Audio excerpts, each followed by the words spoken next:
Good afternoon and welcome to the LSE South Asia Center. My name is Nilanjan Sarkar and I'm the Deputy Director here at the South Asia Center.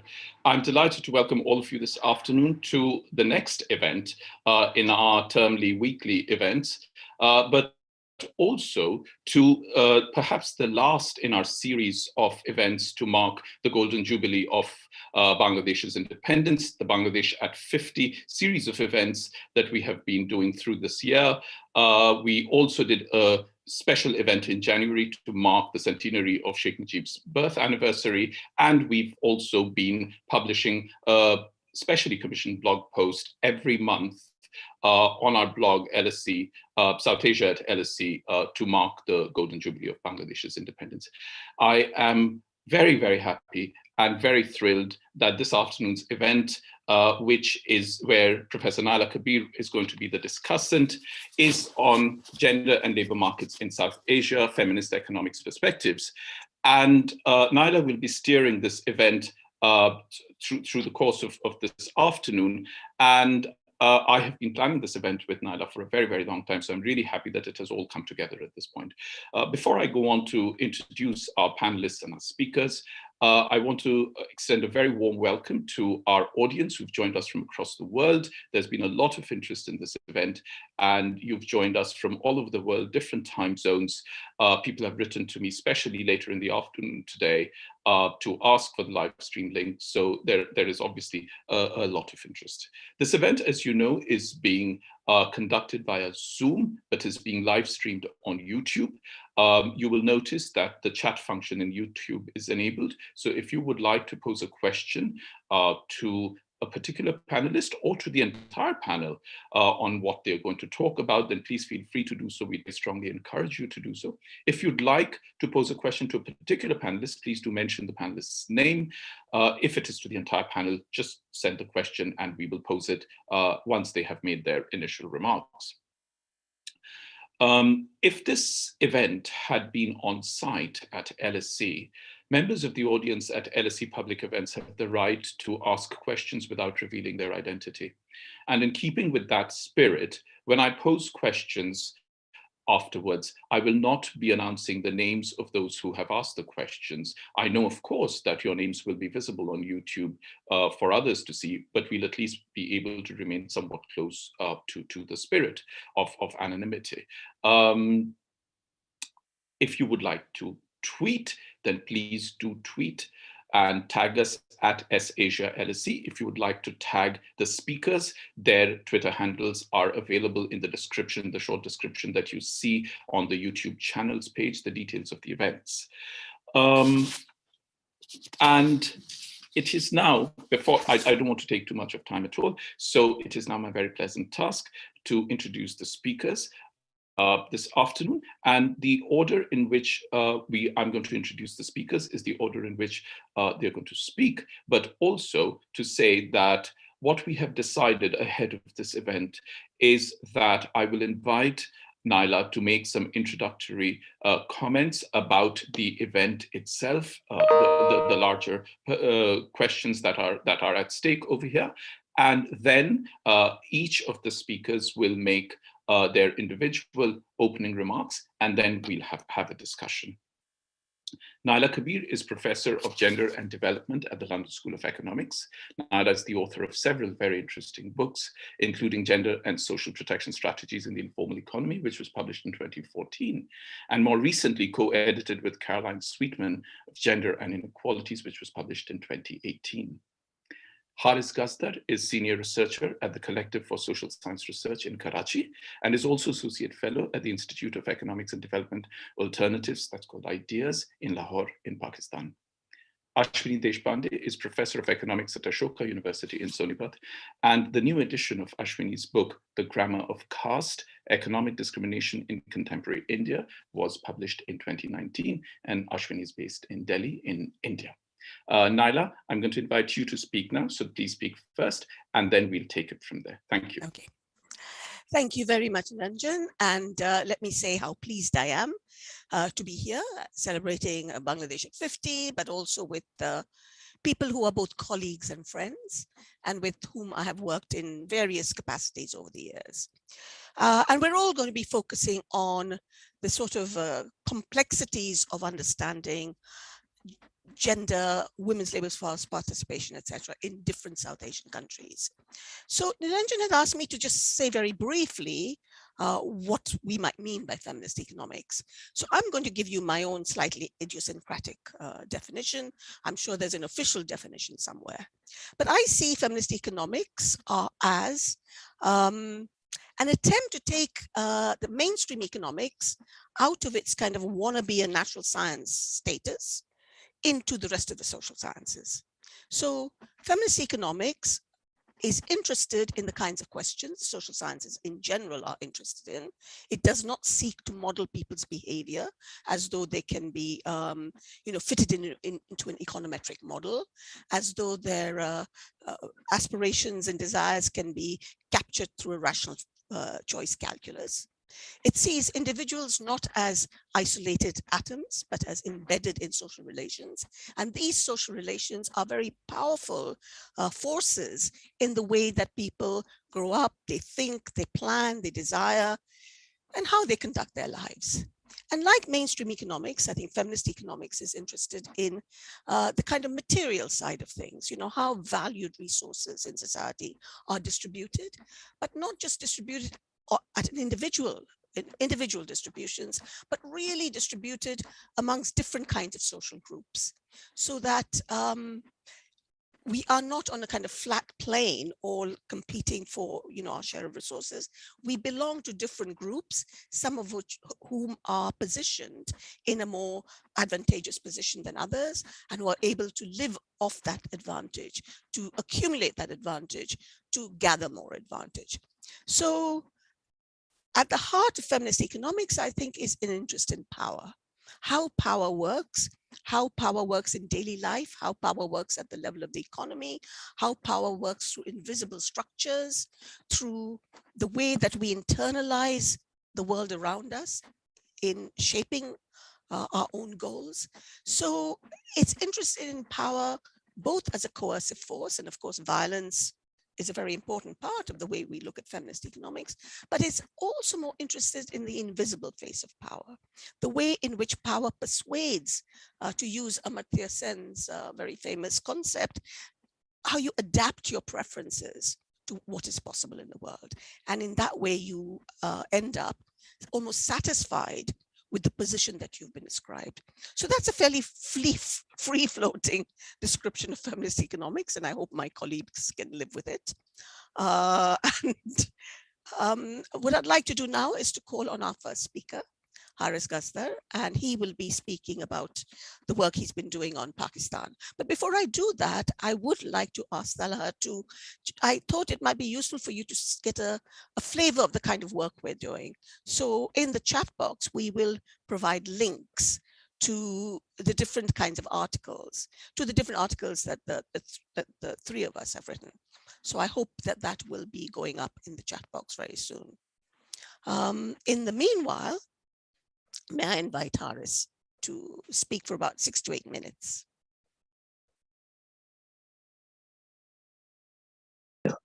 Thank you so much.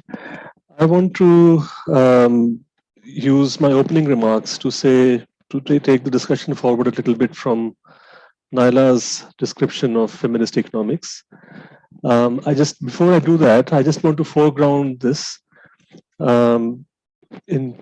in the context of the work that I have done, in the work that I've done with colleagues both in Pakistan and outside, which has actually led to my engagement personally and that of many others into policy changes and lawmaking changes. And that really is work which started on looking at the connection between agricultural work women do and their own health and the health of their children. So the linkage between agriculture and nutrition, it's a big field in agriculture and nutrition. And so we found a niche within that. And that niche basically opened up into something, I think, quite big. The bigness of it really is, it came from a very early understanding that without grounding ourselves in the basic insights, and the opportunities that feminist economics allows us, we will not get very far. So there were always choices in terms of analysis, in terms of the subject matter and the questions and the methodologies. And all of those choices, once they were infused, once the choice was infused with the learnings of and the spirit of feminist economics, I think that a lot of the choices led us into directions which gave us analytical depth, academic success, and also, I think, policy traction. So the two important themes in feminist economics, and there are many important themes, but there are two important themes that informed our work.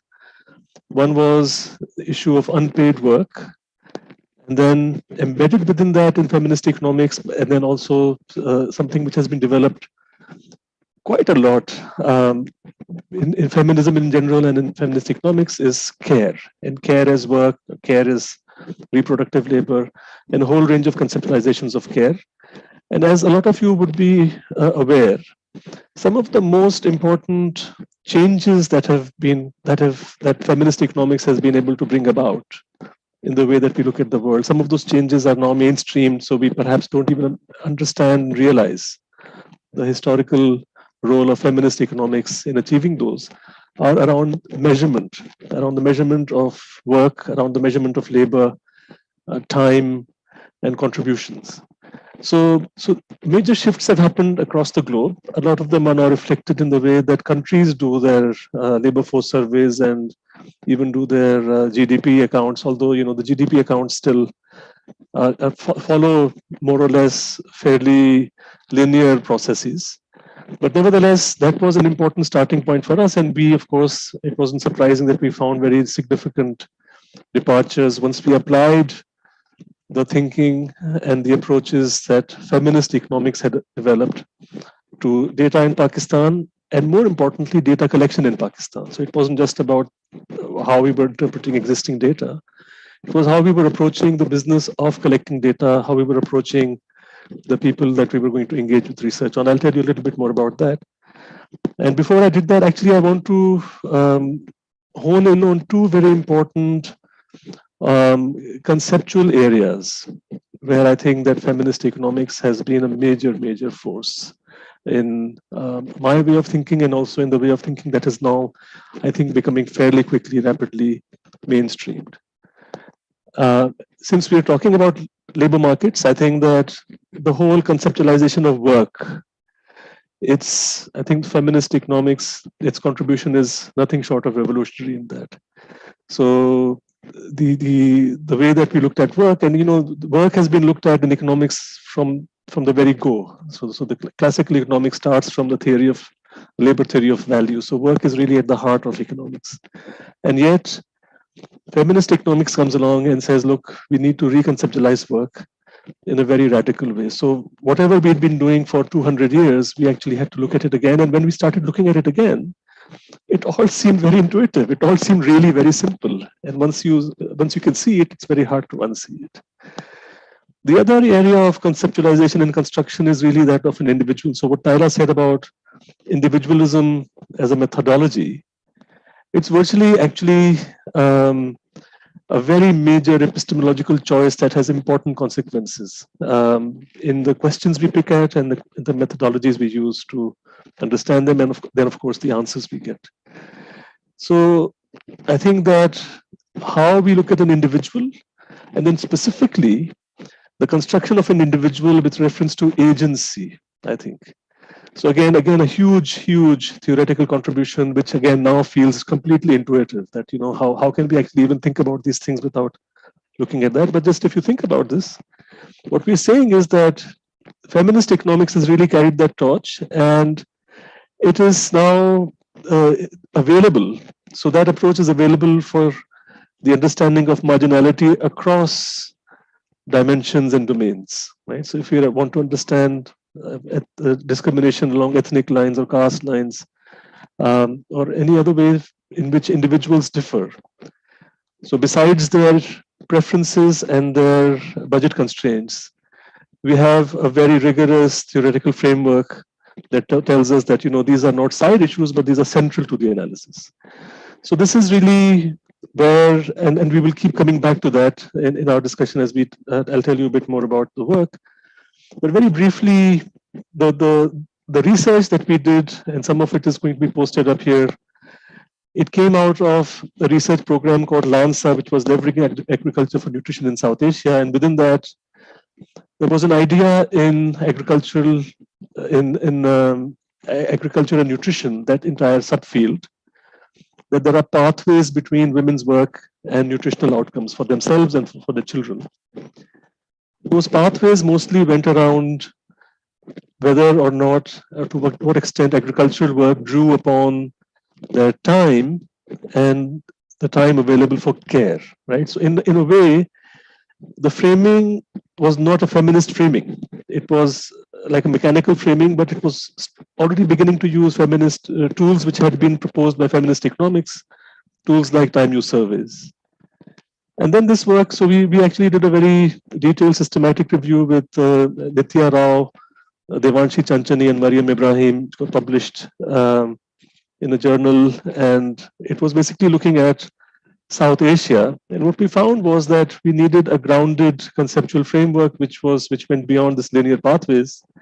And precise context of labor market arrangements or labor arrangements mattered, and into why women worked in agriculture, what drove them to work or what attracted them to work. So again, being driven to work or being attracted to work were two different things, and then the consequences for their health and that of their children. The detailed empirical work. Haris, you have 2 more minutes. Yes, I saw that. The detailed empirical work that we did in Pakistan was based on a survey in an irrigated area of Pakistan, which is fairly typical of how much of rural Pakistan is, and not in terms of land mass, but in terms of population. And this work is, I think, it's also being posted. And what this work showed, and this actually started coming out, a lot of this work got published in science journals, nutrition journals. In this work, what we were able to show was that women agricultural workers or women's work in agriculture, particularly in certain kinds of tasks like cotton picking, was measurably significantly related to their BMI or their own health was significantly related to that. And then also massively related to the health of the children. So nutrition outcomes. And the root was not time use here, because there was very little variation in the time use. A lot of these women in these areas were doing very long hours. The root was really through the type of work they were doing. And a lot of it was mediated through their own health. So we found, the smoking gun, we found the clincher evidence. And then I've also attached a policy brief, which then allowed us to frame responses, both in politics, in policy and law. And some of those we were able to achieve. We were able to achieve a law, at least at the provincial level in Pakistan, for the recognition of women agricultural workers. So I'll stop here now. And I guess we'll have plenty more time to explore some of these themes. Thank you. Thank you very much, Haris. And I will have some questions later, since it was such a compressed presentation. Ashwini Deshpande, it's over to you. Mute. Unmute. Thank you, Naila. Thank you, Nilanjan, for inviting me to this panel. Very excited to be here with Naila and Haris, old friends and comrades. I will not actually talk about feminist economics because they've both done a fantastic job and there's nothing more I can add to that. But I'll jump straight on to India's female labor force participation and issues related to women's work. A recent paper of mine, the link has been posted in the chat box, so you can take a look at that. But I want to start by saying that South Asia overall, and India in particular, has persistently had very low labor force participation rates, recorded labor force participation rates. And South Asia is not the only region in the world. There is the Gulf region, the MENA region, that also has had the same problem. And one of the links, I believe, in the chat box is a report of a workshop that Naila, Ragi Assad from Egypt, and myself, the three of us organized at LSE, as it happens, where we looked at low labor force participation rates of MENA and the South Asia region. Now, my work with Naila, which is drawn on a primary survey done in West Bengal in India, shows that many of the conventional reasons that people believe the labor force to be responsible for the low labor force participation rates actually are not valid. So there's a belief that in India, conservative social norms, particularly women who are Muslims, are sort of held back because of conservative beliefs, and their families or their communities don't allow them to work outside the home. While that can be a separate discussion, but certainly it is not the case that low labor force participation rates in India are linked to conservative religious beliefs. It might happen sometime in the future, but that's not true right now. And the primary reason that we found, and in fact, we have a paper that says that's called Norms That Matter.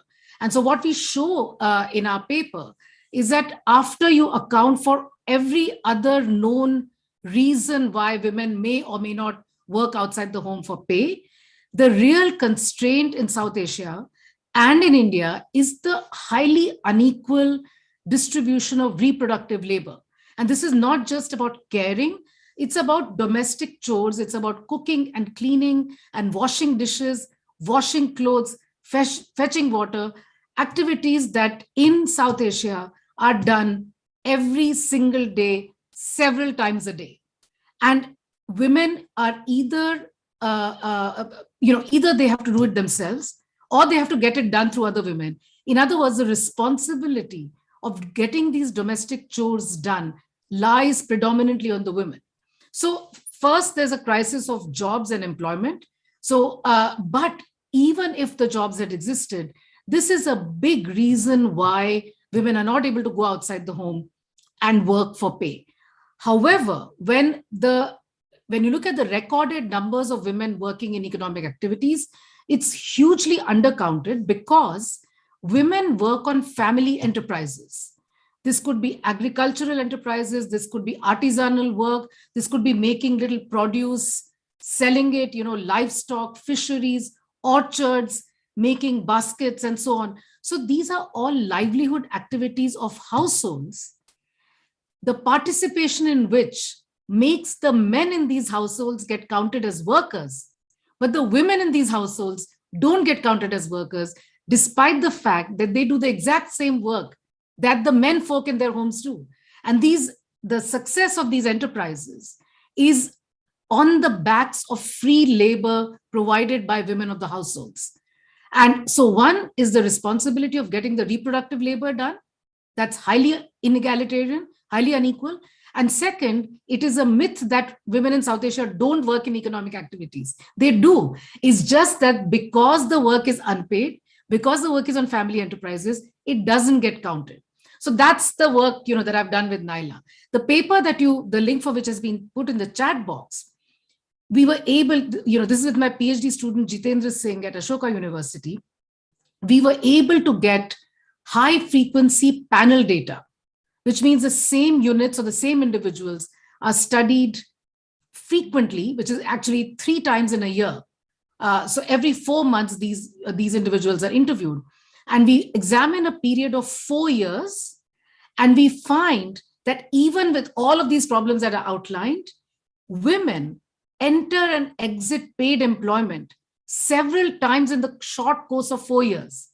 So if it were the usual suspects like sexual violence, conservative social norms, stigma of being called a working woman, and all of these things, these factors don't oscillate. They don't go up and down in a short span of 4 years. So this means that there's something else going on. Our explanation, and we've ruled out all the routine explanations in this paper, it's a very rigorous empirical piece of work, and we find that it's really must have to do with the availability of jobs, or rather the lack of availability of jobs.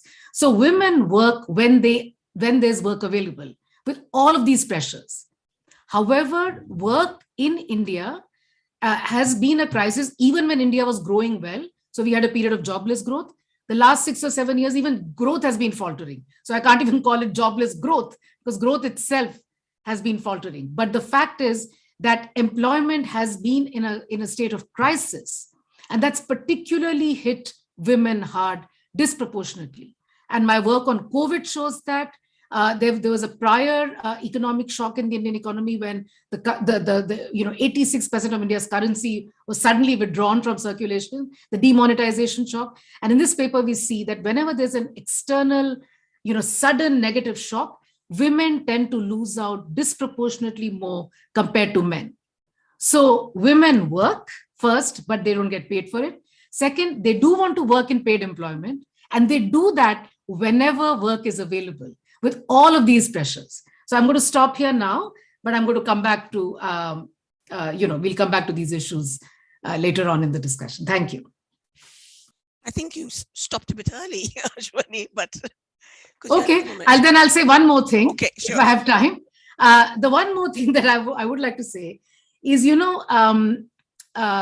is there's some things I can say about women who actually are working in paid employment. And there, when you look at the sectoral division, you find that it's really in the manufacturing sector that you find big gender imbalances. So women's proportion in agriculture is greater than men. And women's proportion in services is more or less the same as men in India. It's really manufacturing and blue-collar jobs. That's where the big gender gap arises. If you just did this very simple agriculture, blue-collar, white-collar kind of, or agriculture, industry, services kind of a division. And so I think that's the final point that I'll say is that in India, there are these self-help groups that are mobilized, by private NGOs as well as by the government. And over the years, millions of women have gotten mobilized in self-help groups across rural India. Now, if it was such a big issue for women to not even leave their homes because of all this conservative pressure, you wouldn't see the kind of mobilization. And every single paper that I've read on self-help groups, and I've read quite a few, shows that the effects on women's daily lives of being members of these self-help groups has been enormous, regardless of whether they were able to successfully start a livelihood activity or not. But the effects in terms of, getting social capital, intervening in village level problems, propensity for collective action, in all of these spheres, membership of SHGs has really tremendously empowered women in India. So I think when we look at the fact that women's labor force participation rates in India are low and falling, I think we need to focus on the real culprit, which is the lack of demand for women's labor. I'll stop here. Okay, thank you very much. And I hope I'll be monitored for my time as well. So I'm going to, one of the interesting things about Bangladesh is that it probably of the three countries has the highest level of female labor force participation. But that is slightly deceiving because quite a bulk of the women who are counted as being in the labor force work from home. So to some extent, they haven't actually defied the kind of norms that require them to stay at home. The second thing I want to say is that there is ambivalence on the part of many different groups of women about whether they want to do paid work or whether they want to stay at home and look after the children and look after the family. Many people, many women would like to stay at home and look after the family and so on because, it gives satisfaction. They can be sure of their children growing up happily, but they also want paid work because actually without it, they are defined as dependents. And to be a dependent forever is not a very nice identity or a nice status to occupy. So what we've seen in Bangladesh to some extent, what Ashwini has been talking about is the struggle around pushing the boundaries of what is acceptable work that women can do. So my research, and I have a link to the paper that I've written, was with colleagues in BRAC Institute of Development, was to ask ourselves, what is it about the context of Bangladesh that leads so many women to be in paid work, but within the home? What is it that is keeping them there? So the analysis, I think, has to take place at a number of different levels. There's a kind of broad structural level, and it relates to what we look at as gender segmentation of labor markets. That segmentation, if we look at a kind of a standard economic paradigm, reflects the fact that men and women are in different kinds of jobs because men are likely to have more education, more skills, they have greater freedom of movement, they are not tied to childcare and domestic responsibilities. As a result, they occupy the higher and the broader range of activities, whereas women, because of their lower education, lower skills and so on, and childcare responsibilities, will be in a much narrower range of jobs near the home. So that is, if you like, a standard economic explanation. It looks at individual constraints, skills and so on, and childcare. But then, so if you look at a map, you can see that men are over there and women are over here, mainly around the house. But then there's another set of factors that comes in, and that is not just what are the jobs that are possible for you to do, but what are the jobs that are desirable for you to do. And then the whole issue of respectability, social conventions, are you being seen by strange people, strange men? All of these come into play, and they start to compress what is available on the basis of your objective characteristics into a shrunken set of opportunities. But within this shrunken set of opportunities, a lot of women will say, yes, our most preferred job is in the home, but we want to do it for pay. We don't want to be unpaid family labor on the farm or someone's enterprise.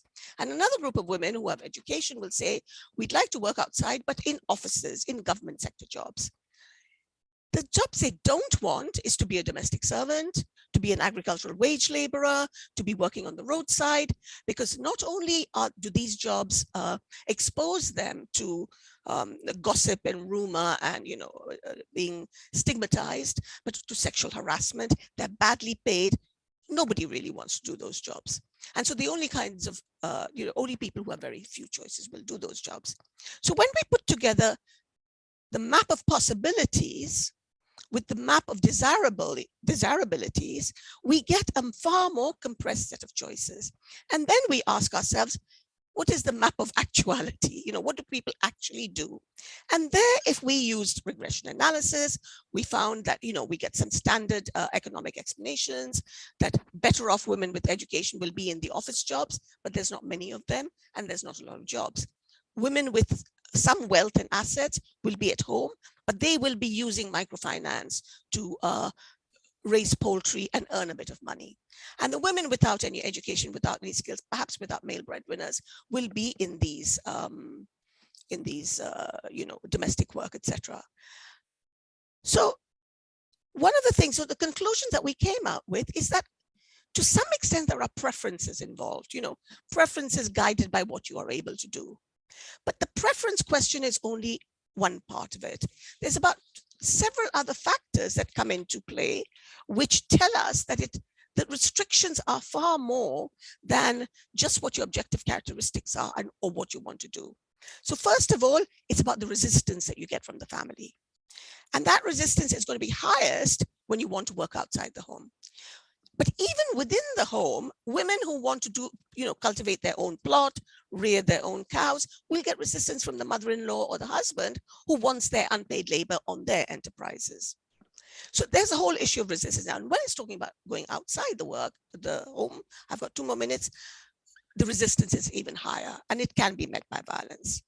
Secondly, the women who have education and would like to do formal sector jobs are not stopped just by the fact that their education is not good enough, but the fact there's a whole shadow economy of bribery.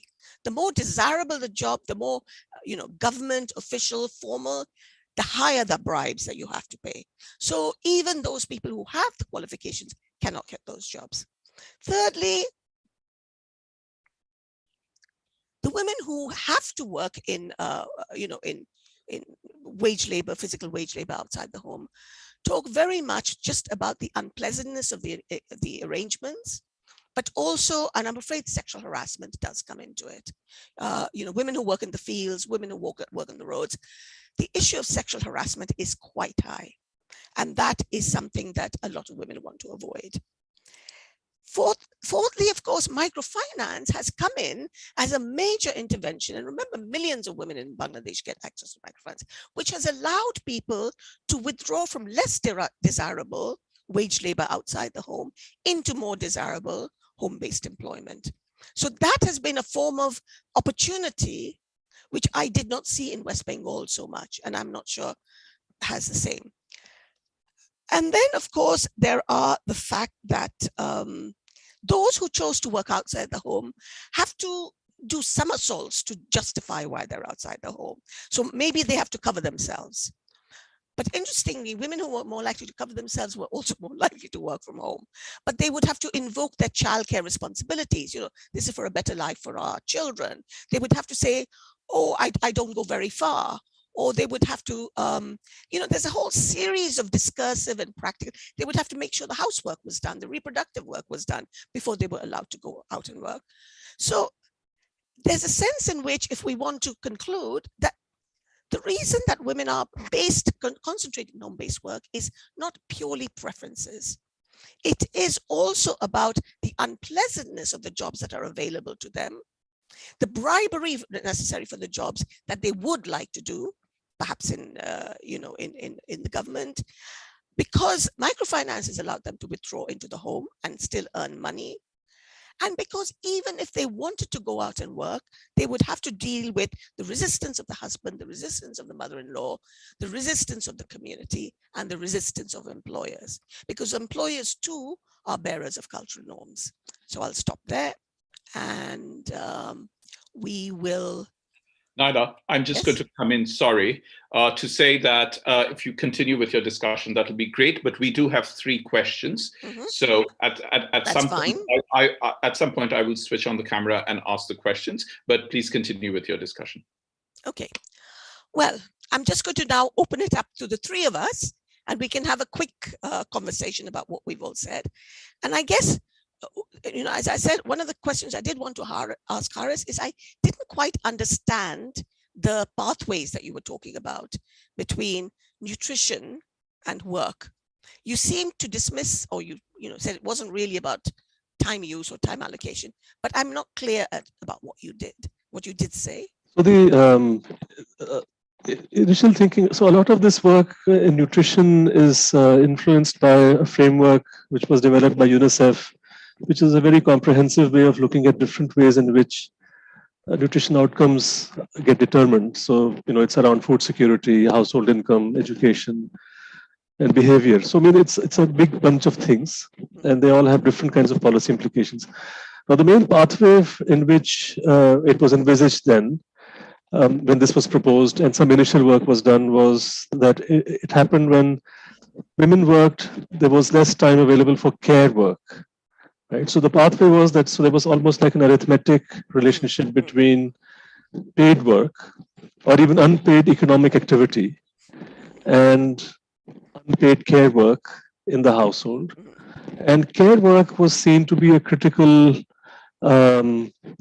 determinant within this UNICEF framework through behaviors, through nutrition-friendly behaviors of good nutrition outcomes. So whenever people looked at this issue, they didn't. So time use actually didn't throw up these results. And in our own studies, both the quantitative study and the qualitative one, what kept coming up was that the main cost in terms of time use of work, of women's work in economic activity, was on their own leisure time, their own rest time.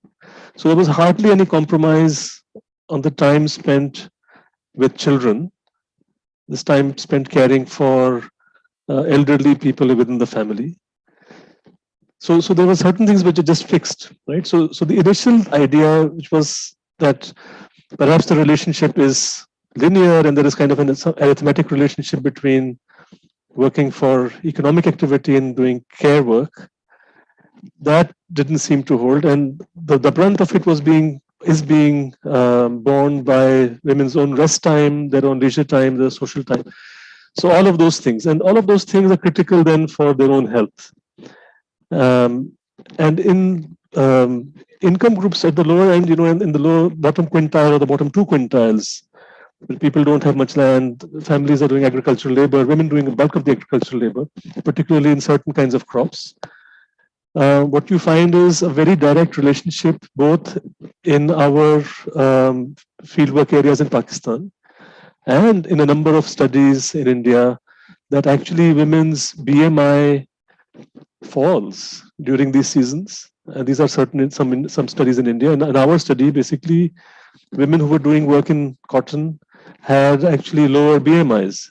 And these are community or these are income groups where the so-called double burden of nutrition hasn't kicked in. So it isn't as if the main health problem in nutrition is undernutrition as well as obesity. So this is that part of the income scale where actually obesity doesn't exist. And a lot of people are actually physically undernourished, and a very big chunk of the population. So there's just the physical labor was drawing upon them in so many different ways. And I think that if we were able to examine it further in terms of their mental health, we would see similar things. Okay, thank you. And Ashwini, I had a quick question for you, and then we'll open it up. And that was, you made the point about self-help groups and the fact that women move in and out. And yes, the self-help groups are taking women, at least out of the home and perhaps out of their villages. So my question is that we focus, as you say, on very much on the supply side. To what extent, this is what I feel in Bangladesh, is that a lot of the resistance to women's paid work comes from men. And it may come from men within the family. It may come from employers on the basis of their own prejudices, or on the basis they don't want to create too much trouble by allowing women to get jobs. So I wondered if you thought beyond the dearth of employment opportunities. There are employment opportunities, but men are getting them. So what is it that's blocking women's access to these opportunities? I think that it's a combination of demand and supply. So the fact is that there is an overall dearth of employment opportunities. In rural India, other than agriculture, you have just these few government jobs which are extremely low paying, which are actually all done by women, as it happens. The frontline health workers and the integrated child development scheme helpers and the auxiliary nurses and midwives. These three form sort of government jobs that exist in rural India are exclusively done by women, despite the fact that they pay really badly and despite the fact that the women have to leave their homes and go out and work. So, by the way, just to clarify for the audience, the SHG point that I was making is not from my paper. It's just something that I've been thinking about. In my paper with Jitendra Singh, what we've looked at is paid employment, and the definition of paid employment by CMI data is very strict, which is yesterday were you in paid employment? It's what is called the daily status employment, right? And so this captures actually very short-term fluctuations in employment. And that's when we discovered this fact about Indian women, which had not been brought out by any other data set before, because you didn't have that kind of panel data, is that the same women are moving in and out of paid employment. Obviously, that employment is short-term and it's fractured and it's not always available. Now, why do men, so if there's a shortage of jobs, why do men get it and not women? Well, because women are predominantly responsible for reproductive labor. So that's got to be done. That's got to be done by the women. And secondly, the norm that it's a male breadwinner. So if there are few jobs, it's taken as natural on the part of everybody that the few jobs should go to the men. Now, whether women accept that or not as a natural order of things is something that we don't have enough information on that. But if you look at the National Sample Survey data, which is not a panel, but year after year in the National Sample Survey, women are asked this question: would you take up work if it was made available either at or near your home? And it's asked about full-time work and it's asked about part-time work. An overwhelming majority of women who are not in paid employment say yes to that question.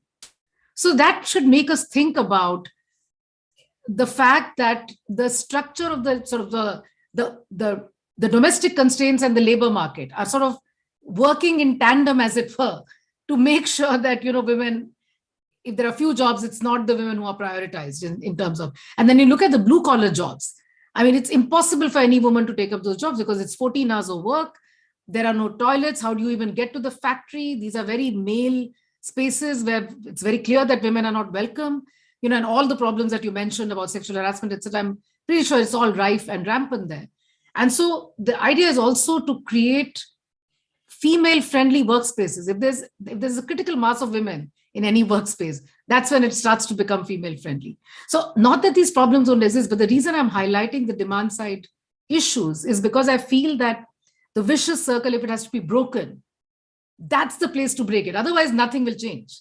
Then you just accept this is God's will and, nothing is going to change in 100 years. But if we believe that things can change, I think that the push for change must come from the demand side. I think norms will start to change as more and more women get into paid employment.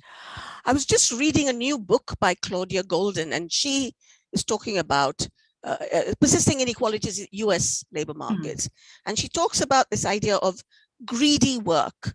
The way that workplace is organized is it demands so much of the worker that only specific kinds of workers are able to satisfy that greed. And in a sense, I think in the South Asian case, it's not just the employer. I think a lot of men are very greedy for the jobs and not too happy about sharing it. So, Nilanjan, shall we take your questions? Sure. We have quite a few. Thank you very much, Naila, and thank you also, Ashwini and Haris. And you will again have chance and time to discuss things amongst yourselves. But I just thought I'd say, pose at least a few of the questions that have come in. I'll take two at a time and then pose them to you. And once you've gone through it, and then I'll pose the other ones. The first two are actually on India. But of course, everyone is welcome to respond to it. The first one is actually straight up Ashwini's street because of Ashwini's other work, which is on the role of caste. And Ashwini, if you could please respond to that. And it is in the context of India, but Haris and Naila, please do speak. The second one, I'm going to read this one out.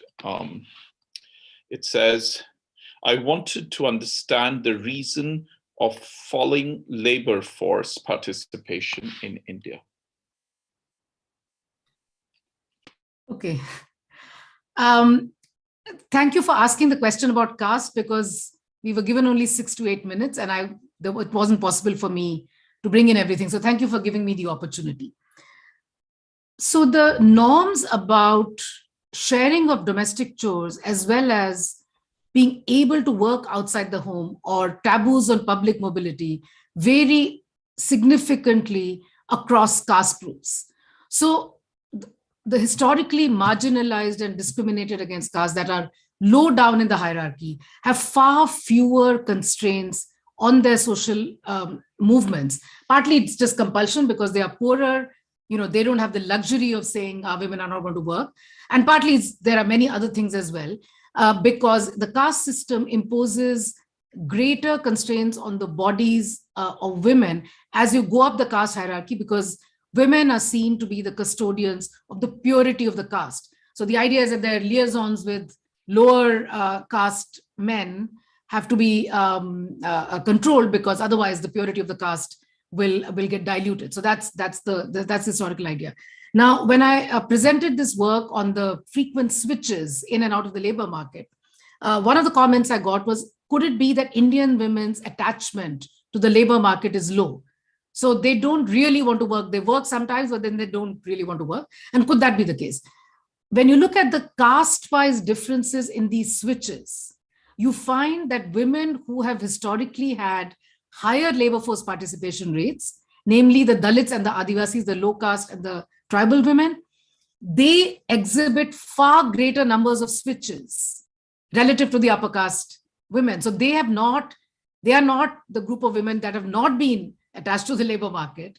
The fact is that they are the ones, on account of them being poorer, opportunities for them to work are also fewer and they are more fractured. So the fact that you see these switches that are higher amongst lower rank castes makes the point that I was making earlier, which is it's the dearth of jobs, it's the fractured nature of work availability.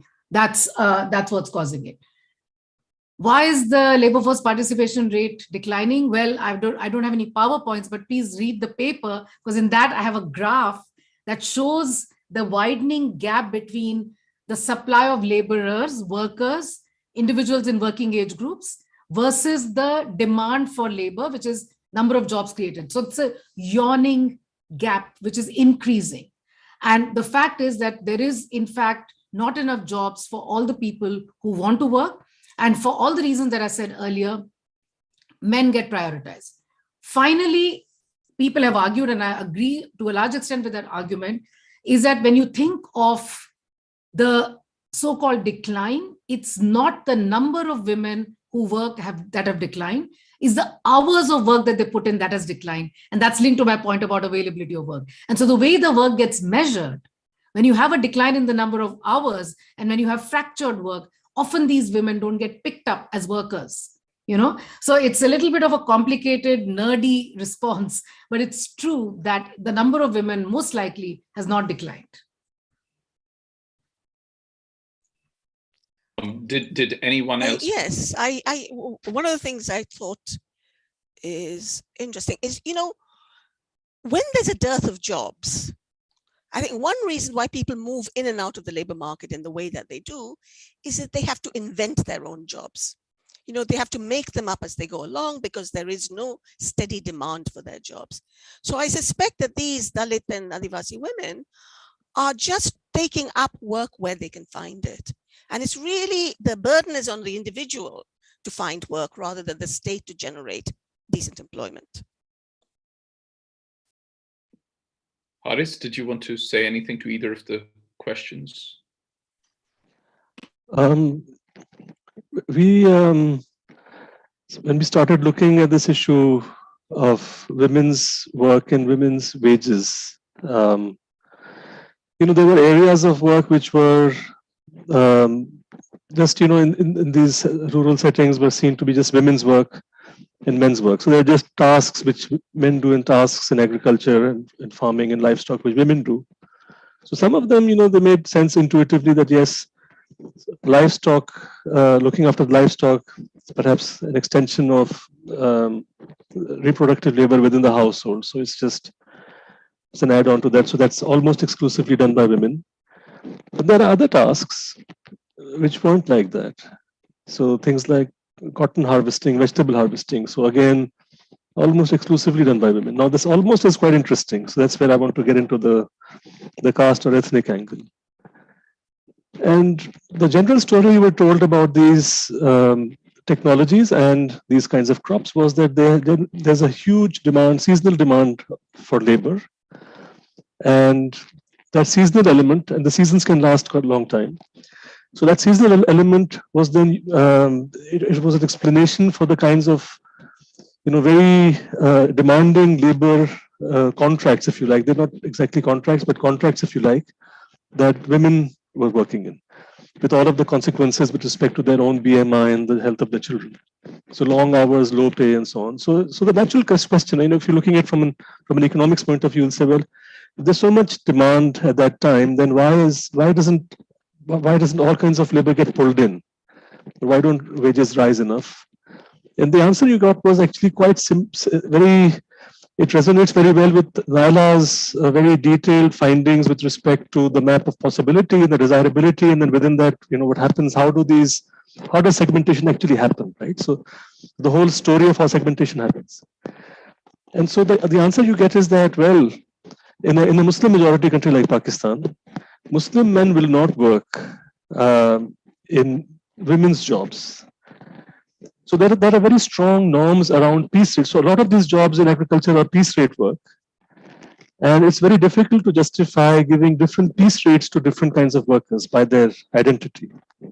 Except that the piece rate for the jobs which are then deemed to be women's jobs, even if people worked very hard, would yield a daily wage rate which would be much lower than a daily wage rate that a male worker would command, right? But the almost is important, and that's where the caste thing comes in. That religious minority workers, most of them scheduled caste Hindus, amongst those families you did find men working. And those exceptions were accepted and tolerated by male Muslim workers as well as employers, because it was said that, look, these are exceptional circumstances and these are exceptional people. And hence, they are allowed to work at lower wages. But otherwise, there was virtually like a closed shop amongst men that we will not take up these low-paid women's jobs. But this ethnic element or the caste element can operate within that. So there is a space. So labor. So this the bigger story that we have of intersectionality. We see it actually operating in a labor market segmentation setting as well. Thank you. I'll take the next set of questions, but before that, if I could just announce for the benefit of the audience member who who asked the question about falling labor force participation, that the article that Ashwini referred to is in one of the 4 links above that you see in the chat box, because you mentioned that you joined slightly late. So that is the article that Ashwini is referring to, in which that graph appears, just in case you hadn't made the connection. Okay, the next 2 questions. These are for all 3 of you. Is the first one, is there any research done to study the labor force participation of the 3rd gender in South Asia? And how severely were they impacted during the COVID pandemic? Are they mostly employed in sex labor? That's one question. The second question is there any self-selection in the sense that women tend to go into jobs that let them manage household chores, assuming that most of the responsibility of the household work falls on them? So that's the second question. There's one on 3rd gender, and are they limited to sex labor? The other on self-selection of jobs. Yeah. Any one of you can start, just decide the order.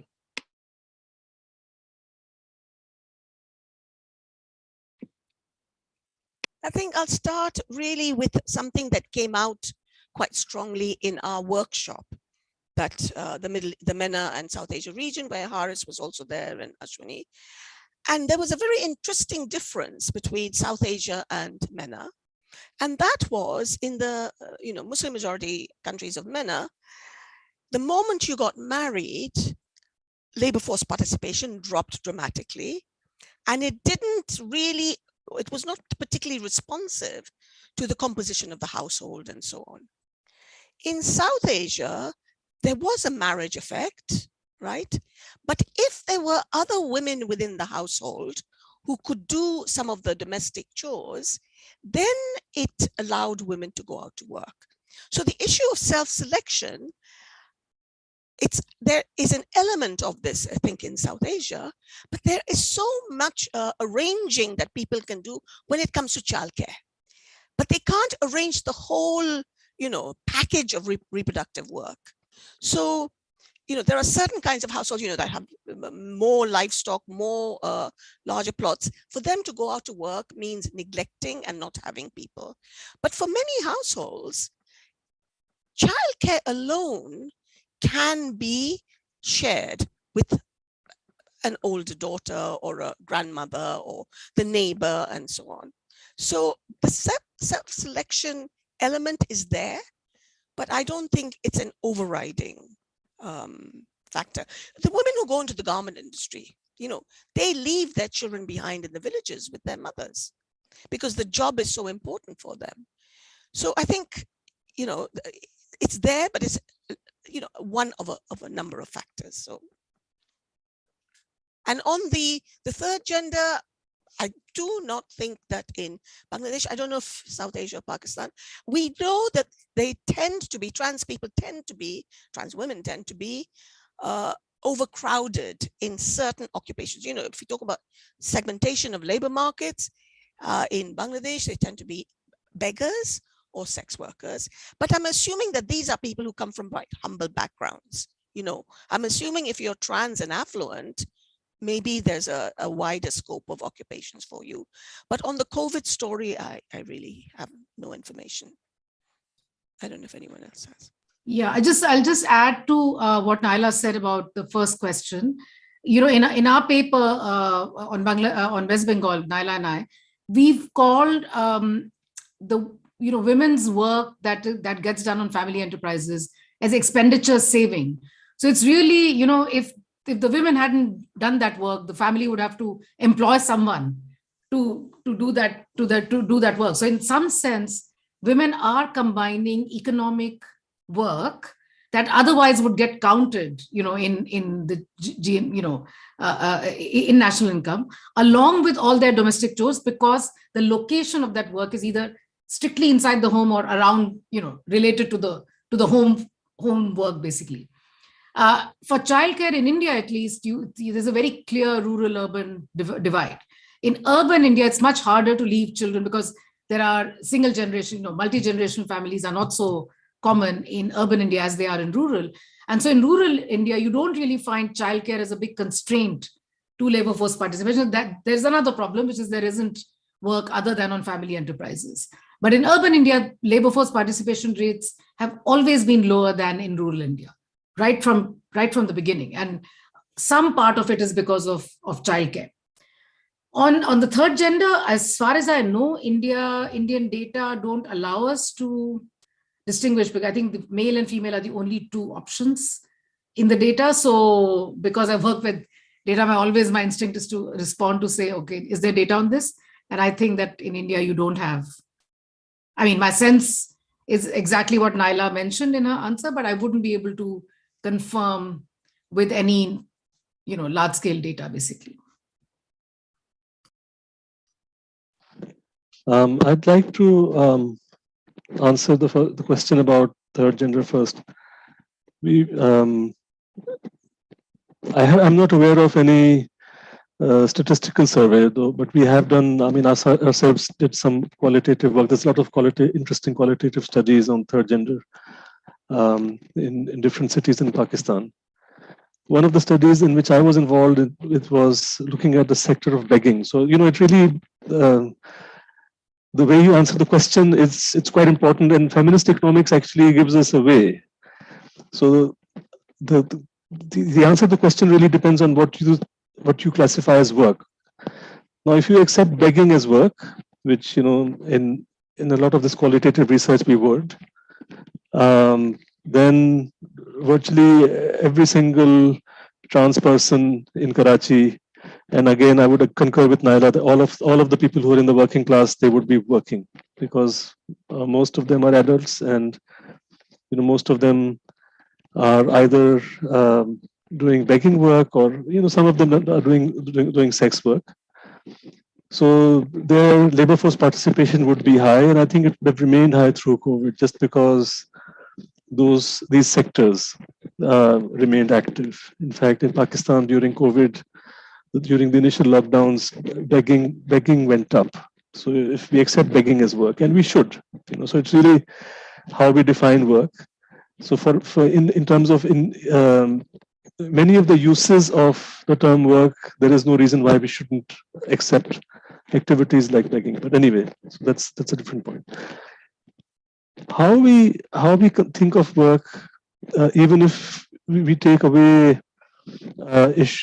areas of activity that we want to debate, like sex work or begging, but working to get fodder for livestock, or working in fields or farms, so things which are actually counted in your GDP as economic activities.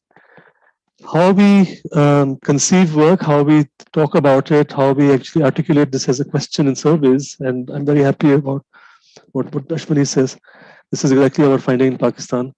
So that really actually then determines what you end up measuring. But also, these ideas are very powerful, right? So the way that we conceptualize work in our discourse here then gets reflected in how people talk about work across and all the way down, right? So if you go into the community, and if you ask people a question about work, the chances are that a rural woman who's been actually working all day, perhaps 12 hours, would say that I didn't do any work. But if you asked her to give you a list of activities, or if you posed a question the other way, that did you do X and Y and Z, you would actually, your questionnaire would fill up very, very rapidly. So the old labor force surveys used to just go and ask people if they worked, and they got this answer back, and maybe 20% of the women worked, if that. They modified it because of the interventions of earlier generations of feminist economists. And now they do ask these probing questions, and all of a sudden, those rates shoot up. We still don't report them in the main tables in our labor force surveys in Pakistan. I don't think we do them in other parts of South Asia either. But, and then it carries over in everything else. So there's this idea that certain activities and tasks, no matter how much you sweat, are classified as work or not work. I think that's really where the political discussion is, and that's where a lot of the struggle is going to be. So, and then finally on this issue of self-selection, I think it's very closely related to that. I think that context is very important. I think that it's extremely important. And why do I say that? I think generally, I accept that the involvement of women in care work, unpaid care work, and then extensions of what care work means into, agriculture and so many other activities, getting firewood, fuel, a lot of other stuff. So that's a very obvious way of seeing this connection between self-selection, that, women, where they do end up doing paid work is where they can manage all of it. So basically, it's a composite of activities that would lead to some notion of well-being in the household. But I think context is extremely important because there are massive, massive exceptions, right? So this is okay. So let's say that this is a norm in a kind of peasant-based society in South Asia, and then many different societies and communities will be different again. But in a kind of a very mainstream plains area, peasant community, this is how it would work. And a lot of the division of tasks and activities can be seen like that. But then even in those areas, like we found, there are tasks and activities that cannot by any stretch of the imagination be seen as an extension of care work, like cotton picking, vegetable harvesting, cash crops. And those impose onerous requirements on women, and self-selection doesn't work. In fact, people there talk about this. People say that, we live in this cotton area and we have to do this work. And, if we don't have a choice, because this is the only work that's available. And it's basically, if we didn't do it, we would starve. So yes, in those contexts where there are these choices, I think we can talk about self-selection, but there are lots of contexts, there are lots of decisions which have been taken over time around crops, around industry, around agriculture, where technologies and investments have created work environments that are making these very onerous demands on a segment of the workforce that is going to be unpaid or lowly paid, and who actually are no longer able to exercise any choice with respect to self-selection. So I think both things are happening at the same time. These are just different modes of exploitation. At the core of them is the notion that actually women deserve not to be paid too well. So I think we just have to keep going back to this, right? What is the core problem here? What is the core issue? The core issue is that some people's work, time, effort will not be valued. It will be a constant political struggle to get it valued. I'd like to just come up, add a couple of things. One is that, what Haris was saying, if you ask them, do they work? They'll say no. And then if you ask them, do this, they've been doing it. So we're always working with a very imperfect understanding of our economies. And, these statistics were developed for very organized, formalized economies where people went to work at 9 o'clock, came home at 5 o'clock perhaps, or 5:30. You are working with economies where men as well are in very irregular kinds of employment. But there are also economies, South Asia, where the tendency for women is to say we don't work. And the tendency of men, even if they've just done 1 hour of work, is to say we work, So all the time asking these very simple, one-dimensional questions are going to give you a very distorted idea of what is actually going on. And the other point, and going back to Ashwini's dearth of employment, is the most powerful force for change is opportunity. It is amazing when you give people a rewarding opportunity, not the leftovers of the labor market, but real rewarding opportunities. It is amazing how norms start to, shift around and make room. I want to, in Bangladesh, when we talk about women strategizing to justify them being outside the home, we came across a mother whose daughter had gone overseas to the Middle East to work. So we said to her, so you think your daughter's not working outside the home? This is an inside job. She said, yes, she's in the Middle East, but she's working inside the home. Now, those jobs in the Middle East are, they're not the best jobs in working conditions, but they pay very, very well.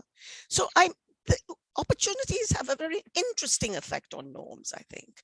And if you've got this real dearth of opportunities, then you can see how norms might appear to be very constant and static. I'm just going to clarify, or give Naila the opportunity to clarify, that when you say that they're paid very, very well, they're paid very, very well in the context of the natal domestic labor market of the worker, not necessarily of the country in which they are working. Is that? When I say paid very well, I'm always talking about what are they comparing it to. Yeah. Okay. Yeah. That's always what I'm talking about. Yeah. Sure. Okay. Next set of questions. I'll take two. These are again to all three of you.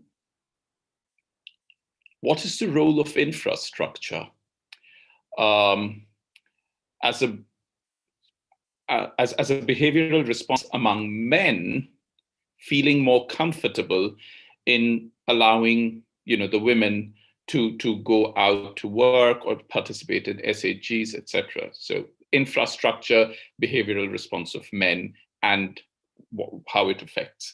So that's one question.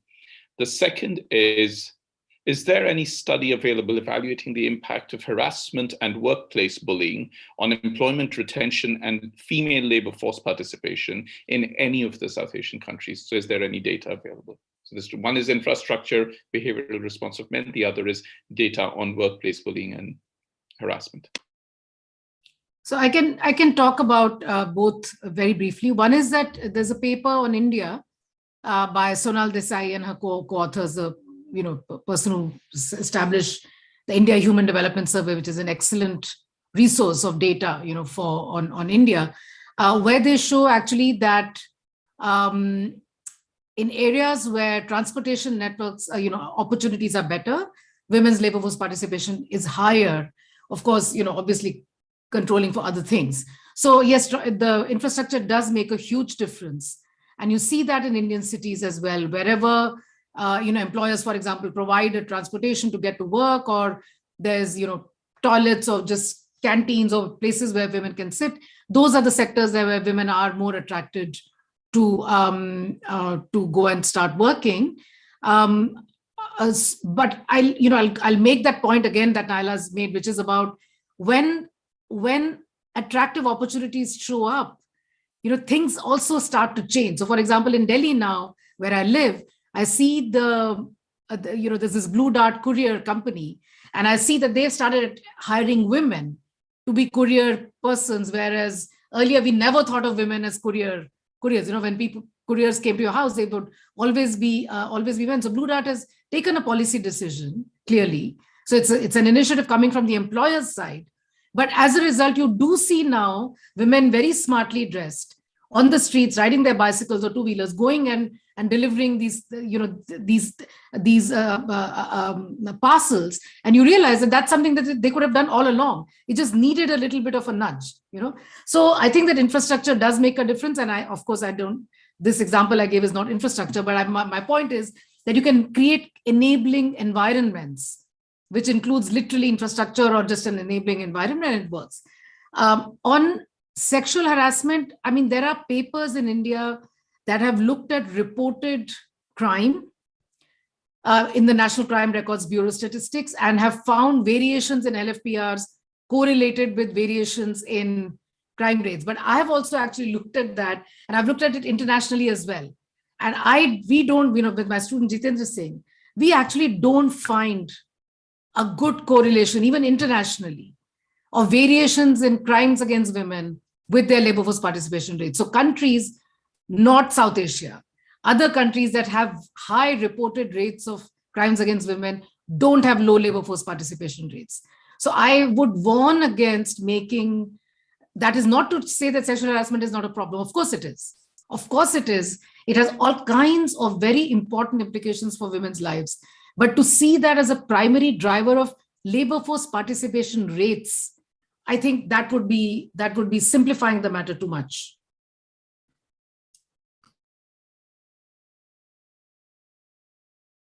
Harish, do you want to come in? I mean, I don't have any expertise on these questions on infrastructure, except that I want to say one thing, that the division of space between the public sphere and the private sphere is really where a lot of play is, right? With respect to work, paid work, economic activities, self-employment, a lot of the things that we've talked about. And I think that what modern infrastructure does is that it actually solidifies that division, right? So it creates a harsher binary between the public and the private sphere that would have existed before that infrastructure came in. And the opportunities that women and men have in navigating norms around public and private spaces become, the context changes. So I think that a lot of infrastructure development in urban areas and also in rural areas ought to be more mindful of what it is doing to the division of space, and it will not be neutral to that division of space and also to the possibilities of men and women to access different kinds of activities. Okay, but I thought the question was quite interesting because it seemed to say, not does infrastructure development promote women's economic activity, but what does it do to men about women's economic activity? And I thought, well, that's an interesting angle. And I think some of the answers fit. I mean, I think, well-lit streets, electrified lighting and so on, and safe transport is probably, if men care about the safety of the women in their families, is going to reassure them. I think mobile phones have come up as a real monitoring device in the sense that, it allows parents and, people in authority in the family to keep track of, or they think they're keeping track of, wives and daughters and so on. So I think that side of it, I'm less interested in I'm more interested in how it affects women's ability to be safe and secure and, mobile and so on. But it is an interesting question. I think on this thing on sexual harassment, I don't think I have not seen anything that uses, large scale data and makes the links that Ashwini is talking about. I do recall somewhere about levels of crime in India being associated with lower levels of labor force participation. But I don't know what kind of crimes they were talking about, but it's about levels of safety. What I will say is that very strongly in the Bangladesh data, and it's not that strong in the West Bengal data, so I wonder if there is some contextual difference. Very strongly in the Bangladesh data, both young girls, the moment you go over puberty and you're out in the public domain, you are vulnerable to harassment.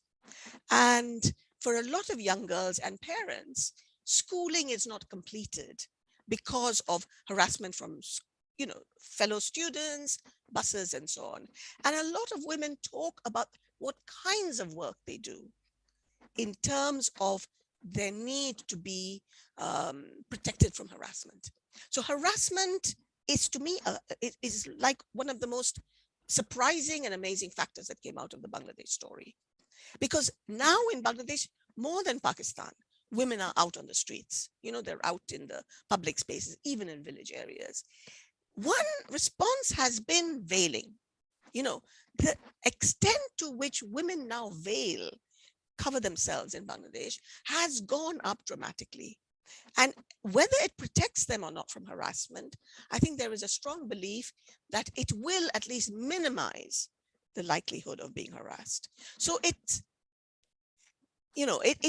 creeps into the way that women interpret their bodies in public space. what kind of bodies can they take out into public space? How does it walk? How does it cover itself? How does it, conduct itself? So it's a real factor, but it may not necessarily be seen as a dropping in the labor force participation. It may be seen much more as avoiding certain kinds of jobs and, going for others, which again restricts the possible, into a much smaller set of desirable. Thank you. Can we move to the next two questions? Okay, so the first one, this is again to all of you, is about the concerns and worries of the perception of others to the question of women working. So I'll read the question. How can normative expectations change when they rest not just on our own beliefs, but also our beliefs about what others believe? That's one question.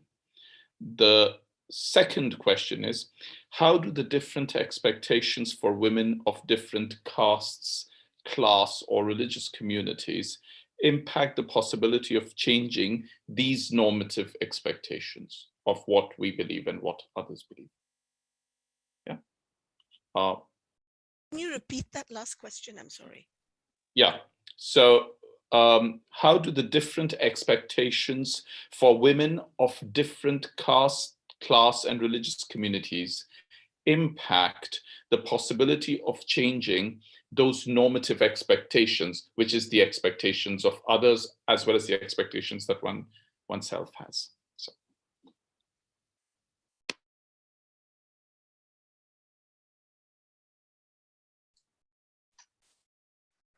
Okay, I'm happy to come in because actually on the first one about others, I think that was part of the point that I was trying to make, is that it isn't women's own preferences, whether it's internalized norms, values, etc., that is the sole factor. In fact, it's perhaps not even the most important factor. It is how others respond, whether it's others within the family, others within the labor market. Very interesting now in Bangladesh still, and I don't know, perhaps in Pakistan, public space is highly gender differentiated. The values and meanings associated with different spaces. There is one space that remains relentlessly male, and that is the market, literally the bazaar and the heart. And very few women will venture into that, because a woman who ventures into that will be seen as a bazaar woman, and that in itself has very negative connotations. So I think we should, to some extent, ask, how do our own expectations, our own values, how are they intersubjectively constituted by what we understand what others think about us and others that matter? So I think it's an important question, and we cannot look at people's preferences in isolation. They are very much a product of a shared habitus, a shared understanding of what culture is. But even if we ourselves are willing to be rebellious, we would pay a price because others don't necessarily think that. Just very quickly, and I think others can answer this, but on the issue of people from different ethnic groups, etc., I'm generalizing here, and I don't really have any solid evidence to back this up, but I'm always struck by the sort of mainstream Bengali community of women in Bangladesh will always say that the first people who broke the rules or went into the unfamiliar are the others. So it will be tribal women. Tribal women were the first ones to go into the field, and Hindu women go into the field, and then they say yes, and a few Muslim women go. So the others are like the beachhead, that opens up the space for the more conservative majority to follow. But that's my impression. I don't have a whole lot to add to this, but, if you go back one stage of life before work, which is education, if you look at India's gender gap in education, that's been rapidly declining, closing, that is, So I don't know, COVID must have changed things already, but pre-COVID, women's educational attainment increased over the last decade rapidly. In fact, dropout rates around puberty or around class 8, class 10, which was very common in India. It still happens, not that it's been eliminated, but that's dropped sharply. And place like Delhi, where I grew up, it's rife with sexual harassment, conservative values, aggressive male culture, etc., etc. But if you look at women's participation in education, including higher education, that's just been steadily increasing. And I know all of us have had this experience. Women have had to negotiate very difficult situations, in the context of harassment, in the context of aggressive men, dealing with aggressive men, unpleasant situations, etc. But that hasn't led to women withdrawing from education. In fact, it's the opposite. So, when I make the point about sexual harassment, it's not the case that it doesn't happen. Obviously, I'm not saying that it doesn't matter. Obviously, I'm not saying that it doesn't have devastating consequences for the recipients of harassment. All of those things are valid. My point simply is, to what extent does this very grave problem of sexual harassment, to what extent is it linked to women's participation in work? And my sense is that the relationship is much more complex than is made out to be. And higher education is a good example of the kind of a counterfactual where men and women are studying in the same institutions, and women's participation has been going up over the decade. In fact, the rise, if one of my papers, we look at the regular wage salaried women in India, and we look at wage gaps, and we find that if over a decade, women's educational attainment grew faster than those of men. So in 2009-10, if women had been paid like men were, so if they had the same returns to their wage earning characteristics, the wage gap would have been reverse. Women would have earned a higher average wage than men did. But it's labor market discrimination that leads to the wage gap, the normal gender wage gap, which is men earn higher wages than women do. So this is not a study or anything. I'm just saying that this doesn't prove one thing or another about sexual harassment, about attitude. What is interesting, that in Bangladesh, girls have overtaken boys at primary and secondary level, not at tertiary. So that gender gap has remained fairly resilient at the higher level. And that's when adolescence steps in. So I don't think we can generalize around South Asia. No. But it is very much a fear on the part of parents as well, that, post-puberty, things start to get problematic. Yeah, in India, it's actually closing very rapidly at the higher level also. Which makes it a very different story. It's a different story, but then in the labor market, you see a different pattern. Yes, in the labor market. So I think there's much more to unpack between the transition between higher education and the labor market. Yeah. What happens then, Do they just get married and drop out, or do they try to, So, there's that transition, I think, that we need to focus on. I think that this question is inviting us to actually reflect on how norms are. This is actually a classic definition of norm, that it's not just my own belief, but it's your belief and my belief, and so on, and iteratively so. And it's really the context in which we say that yes, powerful signaling matters, right? So what we're saying is that a situation could remain in some kind of an equilibrium, and then that could shift completely if all of us had a different view of each other's beliefs. And that's where the power of signaling comes. And that's why, we do talk about things like law and policy and the power of the state, using the power of the state to change a framing and a narrative. So in the case of this area of work, I think that one of the reasons we, in Pakistan at least, put in a lot of effort on a law that simply states that the government recognizes that women who work in agriculture are workers, right? Something very simple. And then, of course, a number of things which flow from there. So that statement itself, we think, over time will have its own power. It's providing a strong signal, and as it is read across communities, people will start talking about their own activities as work. So I think that, that's really where a lot of our advocacy is focused. Okay, I'm just going to skip the next question because there's a question that's just come in response to what all of you were talking about just now. And that is, would a backlash against women who are violating norms by working add to harassment of women in the labor force? I mean, the male backlash, can exist and does exist in certain contexts. So one concrete example I'll give you in the case of India is the change in the inheritance laws. So ever since there was a change in the Inheritance Act, Hindu Inheritance Act, Hindu Succession Act, which now guarantees women to be equal inheritors of ancestral property, just on equal footing with their brothers. There is reports that both empirical work as well as journalistic reports that have shown an increase in sort of fatal violence against women, basically to not have to divide the property. So yeah, male backlash can occur, but I think there are many examples where things get worse before they get better. But I think that's still, you can't say, well, we are not going to divide property equally because then more women are likely to be attacked. So I think then I think what Haris was saying, which is it's a responsibility of the state to build in safeguards, So let women get equal inheritance, but then build in safeguards so that they are not harmed.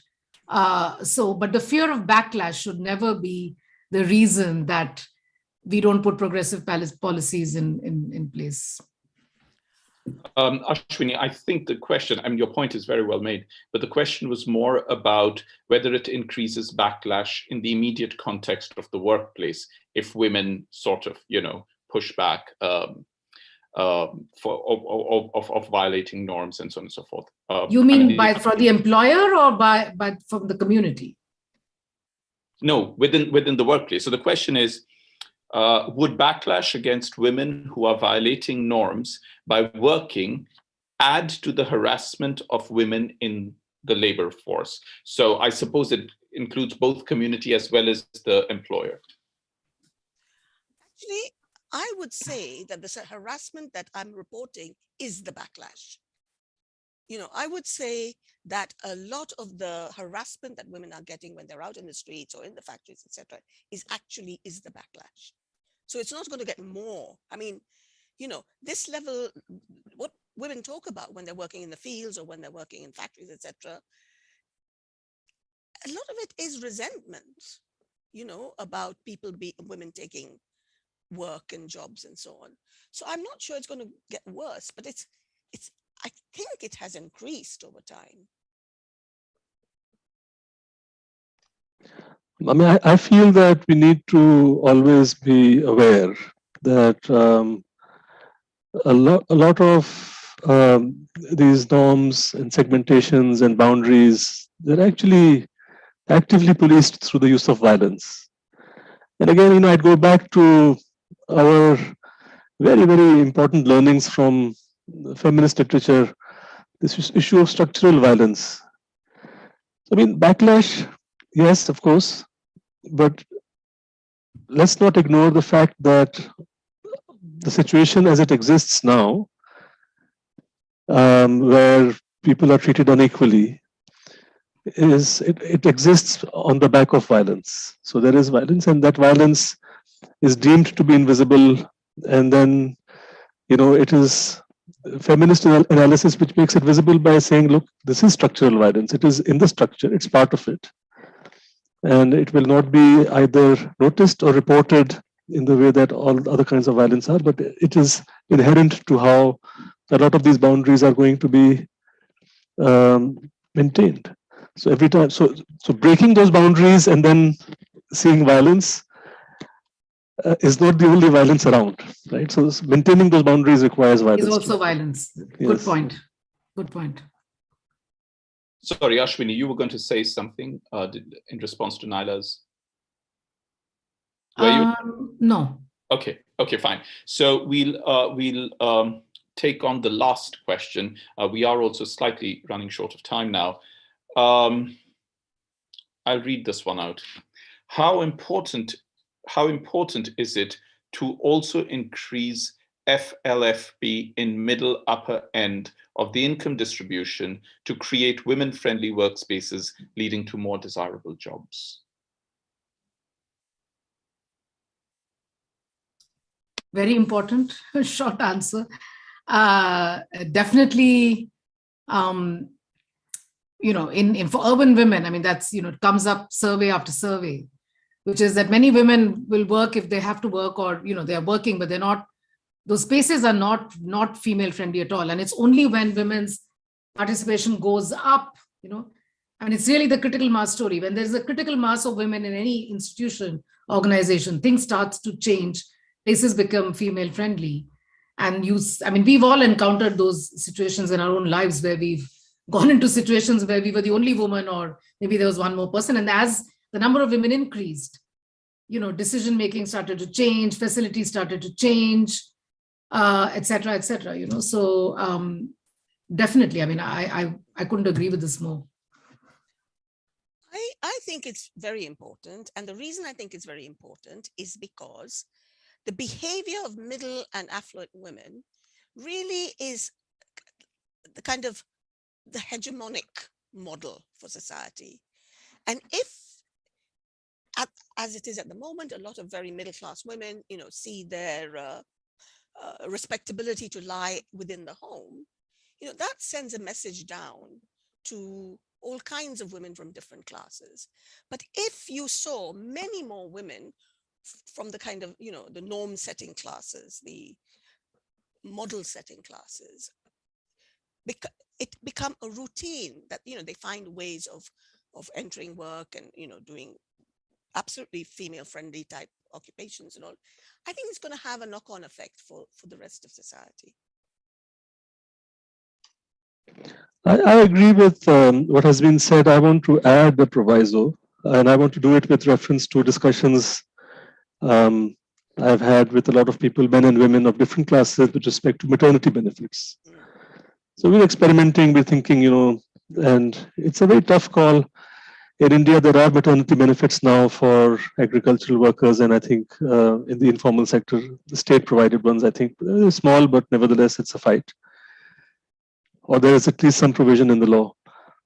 And in Pakistan, men and women of middle and upper income, middle and upper classes, educated people who expect to be in good desk-based office jobs, are in favor of maternity benefits. So in a way, in favor of something that would make it easier for women to work and for them to progress in their careers. And maternity leave and maternity benefits. But a lot of those same people, unless they're challenged, are not in favor of the same for working class women.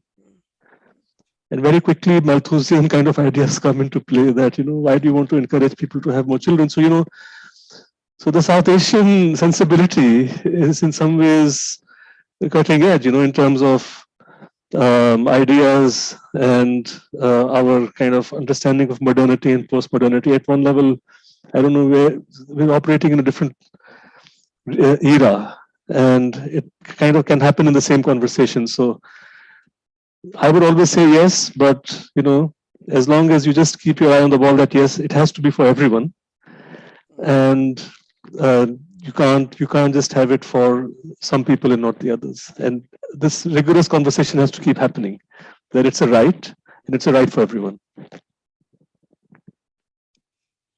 Well, thank you very much, everyone. This has been absolutely fascinating and very, very interesting. Before I say goodbye, could I just announce, for the benefit of the three of you, as well as for members of the audience, that our event next week, next Thursday, also focuses on women in the workplace, and except that it focuses more on the concept of future of work and looks at the post-pandemic return to work for women. Prithviraj Chaudhary from Harvard Business School will speak about India. Rubana Haq, who's chairperson and managing director of the Mohammadi Group, will speak for Bangladesh. She's based in Dhaka. And Uzma Quresh, who's senior social development specialist of gender in the World Bank in Pakistan, will also speak, and it will be chaired and moderated by the director of our center, Al-Noor Bhimani. But thank you very much. This has been wonderful. Thank you to our audience for participating. Thank you especially to the panelists. And this has been so very successful. So without taking anyone else's more time, I'm going to say goodbye. Thank you, Ashwini Deshpande. Thank you, Haris Gazdar. Thank you, Naila Kabeer. And I'm sure we will do more of this in the future. Thank you and goodbye.